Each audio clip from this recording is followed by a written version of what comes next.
બોટાદ જિલ્લામાં પશુઓને એફએમડી રસીકરણની કામગીરી હાથ ધરાઈ।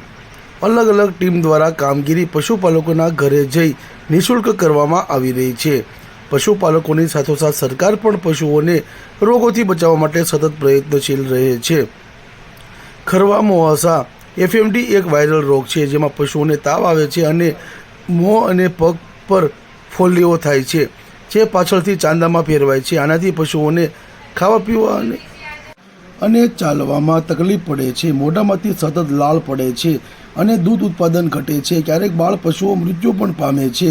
ખરવા મોવાસાથી બચવા માટે પશુપાલકોએ રસીકરણ કરાવવું ખૂબ જ જરૂરી રહે છે।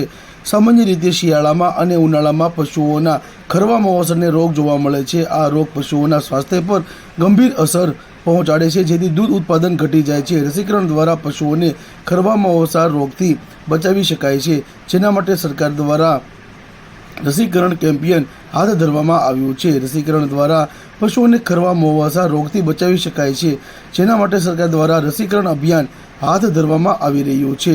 પશુઓને ખરવા મોવાસા રોગથી બચાવી શકાય છે। હું ડૉક્ટર જેડી મકવાણા, પશુ ચિકિત્સા અધિકારી, પશુ દવાખાના ગઢડા। હાલમાં સરકારશ્રી તરફથી પશુ દવાખાના તરફથી પશુપાલન ખાતું ગુજરાત રાજ્ય તરફથી ખરવા મોવાસા નામના રોગની રસી મૂકવામાં આવે છે।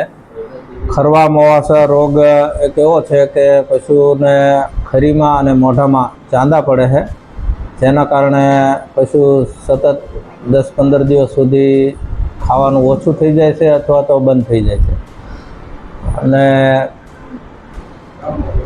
ખરવાથી પશુપાલકોને આર્થિક ઘણું મોટું નુકસાન જતું હોય છે। દૂધ ઉત્પાદન આ સમયમાં ઓછું થઈ જાય છે અથવા તો જતું પણ રહે છે।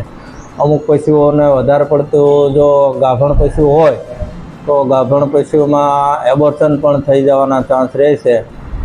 એટલે સરકારશ્રી તરફથી આ રોગનું ઘેરે ઘેરે જઈ અને ફ્રીમાં મફતમાં વેક્સિન અમે મુકાવીએ છીએ।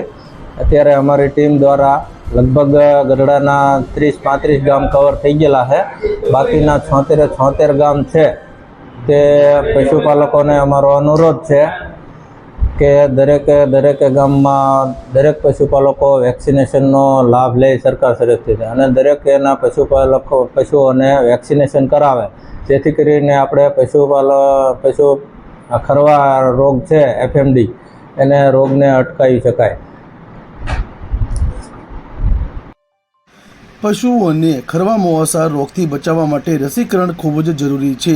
રાષ્ટ્રીય પશુ રોગ નિયંત્રણ કાર્યક્રમ હેઠળ ખરવા મોવાસા રસીકરણ અભિયાન શરૂ કરવામાં આવ્યું છે, જેમાં બોટાદ જિલ્લાના પશુપાલન વિભાગના કર્મયોગી દ્વારા દરેક ગામમાં પશુપાલકોના ઘરે જઈ નિઃશુલ્ક રસી આપવામાં આવી છે।